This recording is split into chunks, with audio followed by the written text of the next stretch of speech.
Hey, what's going on? I'm Matt O'Leary back with another video, and today I'll be talking about Sam Darnold, trade value, if they could actually use Sam Darnold and a pick to move up in the draft and all that fun stuff. But before we get started, just wanted to mention you can follow me on social media at Matt O'Leary NY, and if you haven't already, please make sure to subscribe to the podcast.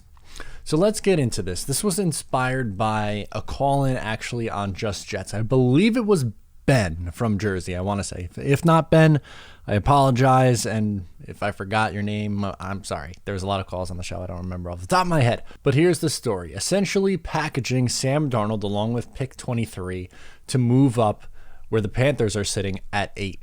Could the Jets do it? I'm going to try to break it down, and yes, I'm wearing the Matt Rule Carolina shirt because the Jets still should have hired him in 2018, and I'm salty about it. And seeing Sam Darnold and Robbie Anderson and Matt Rule thrive in Carolina would probably hurt a little bit, but if the Jets can get something for Sam Darnold and move up to the 8th pick, I would sign up for it, sure. But I just don't think it's that likely. Let me explain. So the Panthers pick is at 8, and if you're using the Draft Tech chart value on these picks, that's roughly 1,400 points, the number 8 overall pick. So it's an expensive pick.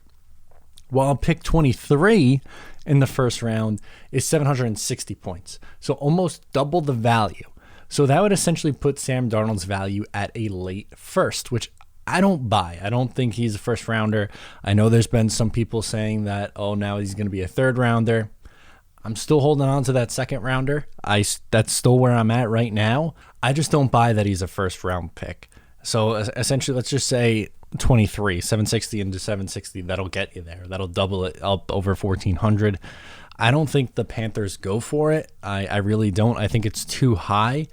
And the same goes for the Denver Broncos, who are right there behind the New York Jets, who are there a potential target.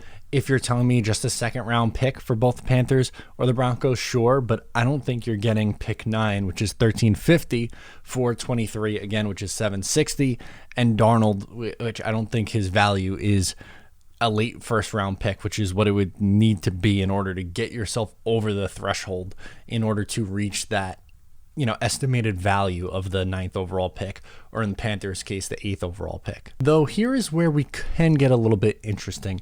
And it's with, I guess, in a sense, a couple of dark horses, a team that, or both teams really, I thought would be in the mix, but have found starting quarterbacks that are placeholders. And that is Washington with Ryan Fitzpatrick and the Bears with Andy Dalton. Both those guys have made it, or both those teams have made it clear that both those guys are going to be their starting quarterbacks in 2021.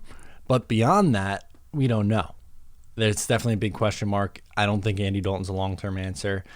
There's a chance that one of these teams gets Mac Jones in the draft. I had him mocked to Washington in my most recent mock draft, but that would put Chicago in a bad spot. Or, maybe the Patriots draft him, or maybe a team moves up and grabs him. So there's a lot of different scenarios, but the package would be a little bit different. So you're not going to trade 23 and Darnold to move up 2-3 spots like that. That's silly, or 3 or 4 spots, I guess, in this case.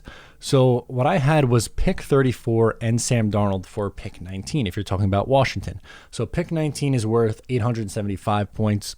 Pick 34 is 560. So that would put Sam Darnold at around the second round grade, which is exactly where we're at. I think that makes sense. Sure, I could sign up for that. Absolutely. Now, Chicago, theirs is pick 20, which is 850, so a little bit lower. So the 560 for pick 34 and Darnold at a second round grade should be enough to get both of those done. Now, do I think those are likely? I would say probably not. But from the Jets' perspective, if you can live in a world where you have 3 top 25 picks, that would be phenomenal. That would be great. The Jets desperately, desperately need as much top-end talent in this draft as humanly possible. So I would say, yeah, I would move up from 34 up to 19 and give up Sam Darnold, or 34 up to 20 and give up Sam Darnold. I would say it's absolutely worth it, because that's maybe the difference between getting a J.C. Horn or not getting a J.C. Horn.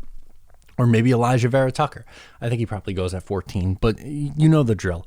It could just allow you to address a significant need in a round where you're more likely to hit. Sure, there's misses in round 1, but you're more likely to miss in round 2 than you are in round 1. And the higher you get in round 1, the more likely you're going to hit. So if you're telling me the Jets have pick 2, 19, and 23, that could potentially be a major, major fix at quarterback, guard, corner. That's a massive upgrade. I would do it in a second. I don't know if either of these 4 teams that I listed out would do it. I don't think it's that likely, but it was something that I wanted to talk about. So as much fun as it may be to talk about, trading up with the Panthers for pick 8, or even the Broncos who might be interested at pick 9, I don't think it's likely to get in the top 10. If you're talking about Washington or Chicago, I think you have a little bit of a better chance, but still I think that's a little bit of a stretch. So just wanted to talk that one through a little bit. It's a little complicated, but thought I'd give it a shot. So let me know what you think down in the comments below. What do you think the Jets get for Sam Darnold?